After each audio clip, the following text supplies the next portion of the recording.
こんにちは、カズマです。動画をご覧いただきありがとうございます。12月17日水曜日、時刻は昼の2時を回りました。今日もなかなか天気はいいですね。ただ今日の夕方頃から雨が降るらしいんですよ。見たところ本当に雨が降るかどうかはちょっとわからないんですが、こうして晴れているうちに一本動画を撮ろうかなと思って、それで今こうしてカメラを回しています。ちょっと場所を変えます。今日話すテーマなんですが、少ないコストで最大の価値を築き上げる、もしくは今持っているものを最大限使い続けること、こういったテーマを交えて話したいと思います。すべて僕個人の主観と見解に基づいて話す内容となりますので、すべての人々に当てはまるとは限りません。そういう考え、そういう意見もあるんだなっていうぐらいの気軽な気持ちで聞いていただけると幸いです。今日撮影している場所に関してもご覧の通り、これ今住んでいる町のとある公園内で撮ってます。こうして屋外で撮影するとき、なるべく少ない機材と少ない労力でいつでも即座に撮影することもできる、このレスポンスの良さとセッティングのやりやすさ、この辺を意識して撮ることが多いですね。で、いろいろ試してみた結果、自分の場合はこのやり方がすごく続きやすいというか、すごいやりやすいなっていう風に感じてまして、必要以上に多くの設定をする必要もないですし、例えばカメラに取り付ける外部出力のマイクとか、そのマイクをつける際に必要な、なんて言うんだろう、ケーブルとか、そういうものをそういう細々としたものをつけたり外したりする手間が一切ないんですよね。で、それまではよく外部出力のワイヤレスマイクを使ってた時期はあったんですけれど、最近はあんまり使ってないんですよね。家で撮影する時であったり、または誰かと対談形式で動画を撮るってなった時は、その時のその状況に合わせて、ワイヤレスマイクを使う時はあると思いますけど、僕の場合はこうして散歩するついでに動画を撮るとなった際は、なるべく持ち歩く荷物を少なくしたいんですよね。で、今なんてこうやってダウンジャケットを着てるわけですし、できれば体に背負うものであったりポケットに入れて持ち歩くものに関しては、できる限り最小限に留めたいんですよね。今この動画を撮ってるこの映像に関しても、これまで撮影してきた動画の9割はこのアクションカムで撮ってるんですよ。これ DJI アクション4という小型の小さいカメラで撮ってまして、どんなに雨が降ってようが雪が降ってようが一切関係なく使うことができるんですよね。防水防塵というか、そういう感じで多少雨が降っていたとしても気兼ねなく使うことのできるこの手軽さ、そこにすごい魅力を感じてまして、で、ある程度は頑丈に作られているので、ポケットにこうガサ入れというか、ポケットに突っ込んで、保管しようが、どんな風に扱おうが、そんな大して壊れる心配もないんで、そこら辺はね、だいぶ心理的ハードルが下がるんですよね。精神衛生上だいぶ気が楽というか、繊細でかつ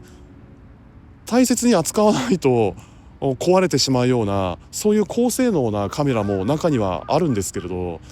そういうのって使うたびにすごい気を使うんですよね。慎重に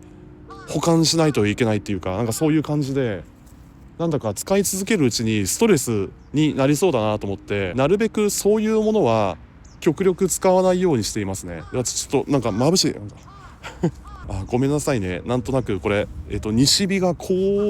う来てるんで、ちょっと眩しいといえば眩しいんですけれど、そんな感じですね。ちょっとカメラの向きを少し変えていいですか？すいません。こういう感じで今、動画を撮ってるんですけれども、動画はアクションカムで撮影して、音声に関しては iPhone16 のボイスメモを使って声を録音しています。最近はこのやり方で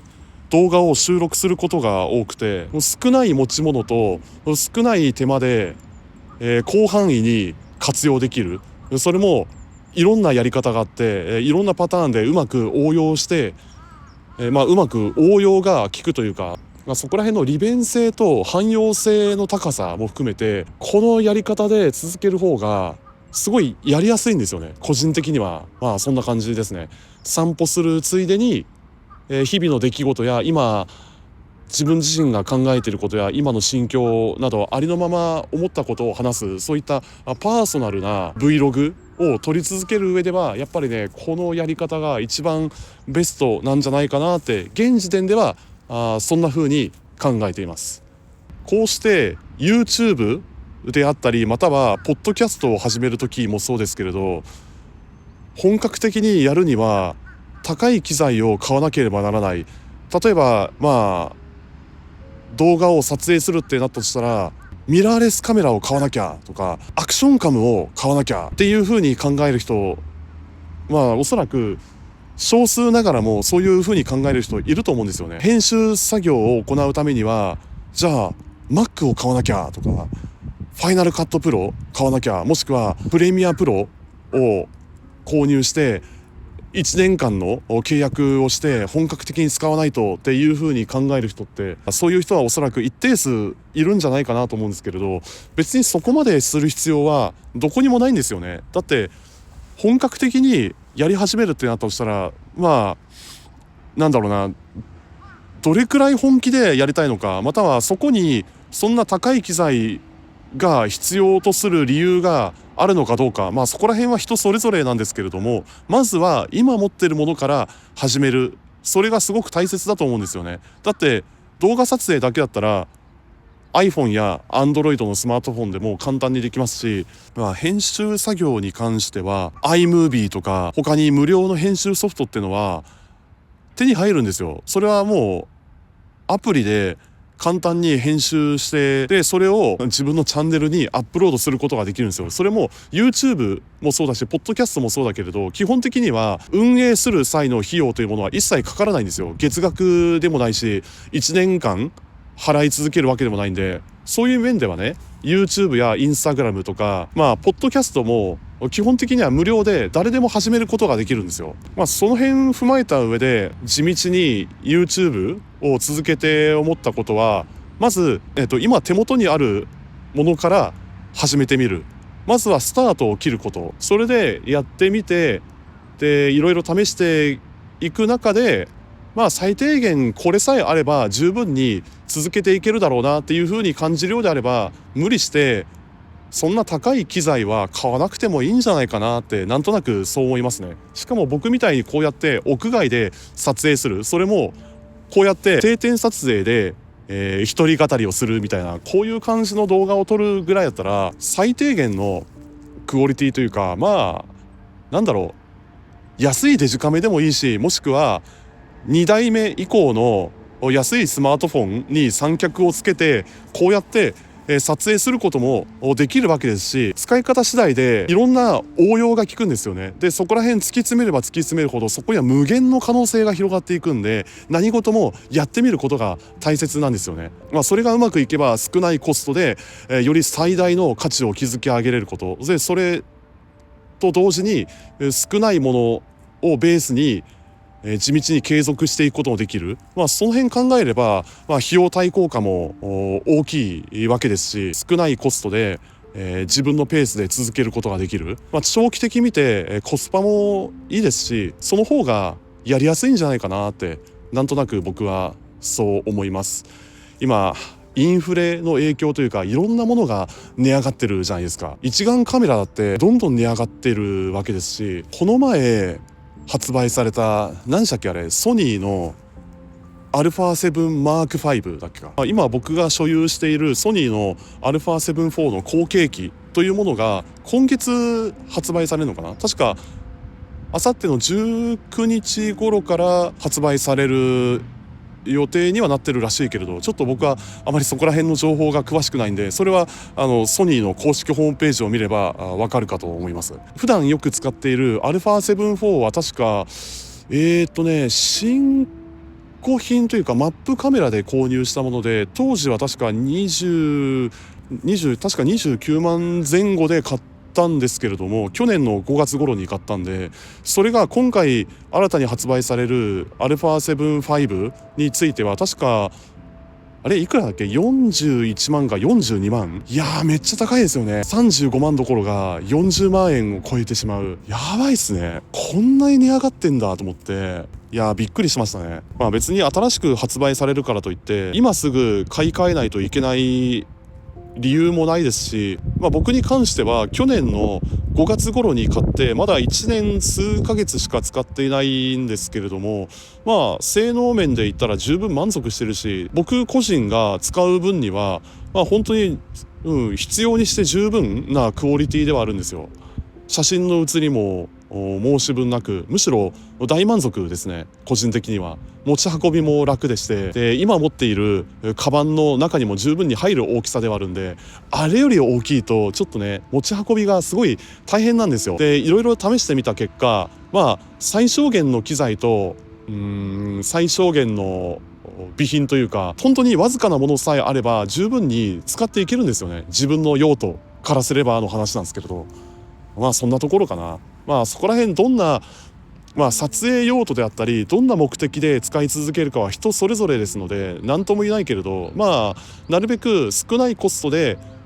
最大限使い続けたいっていう人の場合は無理してそんな高い機材を買わなくてもいいと思うんですよね。新しく発売されるってことはそれまであった型落ち製品というか1世代前のものっていうのはだんだんと、値段が下がっていくわけですし、それがマップカメラとか富士屋カメラだっけ、なんかそういうお店あるじゃないですか。そういうところで探せばいくらでも手に入るんで、そういうものをこういろいろ探してみるのもいいかもしれないですね。つい先ほどですね、なぜかわからないんですけれど、こうやって動画を撮影している間、今こうして使っている DJI のアクション4がですね、途中録画が止まったんですよ。何が原因なのか分かんないけれど、さっきまでずっと録画モードになっていたはずなんですが、その赤いランプついてるんですよね。この赤いタリーランプっていうものがついてて、でこれがちゃんと録画してますよっていうサインが出てはいるんですが、それがついさっき赤いランプから緑のランプに変わってしまって、何が原因でそうなったのかはちょっとわからないんですけれど、すいませんね。なんかちょっとしたアクシデントというか、よくわからない現象が起きてしまったんで、これについては後で家に帰って調べてみようかなと思います。そういうこともありますんでね、どんな電化製品を買おうが、どんな高額なというかどんな高い性能のカメラを買ったとしても、どこかのタイミングで動作不良が起きたりすることがあるんですよね。でしかも僕の場合さっきも言ったように、こうやって定点撮影をベースに一人語りをする、それもパーソナルな要素を前面に出すっていうような感じで、ひたすら単純に思ったことを話すっていう感じの動画を撮り続けてはいるんですが、そういう感じで自分のペースで YouTube を続けていく上ではそんなに高い機材は必要としてないんじゃないかなって最近そんな風に思うことが増えてきたんですよね。なるべく少ないコストで続けていきたいというか、そんなことばっかり考えてますね。いろんなものが値上がってインフレの影響で値上げがすごいじゃないですか。さっきも言ったように新しく発売されるソニーのカメラもそうですし、あとはあれなんだっけ、iPhone17 か iPhone17 のプロマックスとか、あれも確か20万円超えてるじゃないですか。携帯電話なのにそんな20万も払う必要あるんかと思って、あれ買うぐらいだったら個人的にはパソコンを買った方がいいんじゃないかなって、個人的にはそんな風に思ったりもしますね。そこら辺の価値観は人それぞれですので、ここでは何とも言えないんですけれども、ただ単純に今思ったことをつぶやいているだけですので、そこら辺は話半分でというか多めに見てくださいっていう感じですね。というわけで今回の動画はこの辺で終わりにしたいと思います。最後まで見ていただきありがとうございます。今後ともよろしくお願いします。もし今回の動画がいいなと思いましたらグッドボタンとチャンネル登録をしていただけると嬉しいです。それでは次回お会いしましょう。ありがとうございました。さようなら。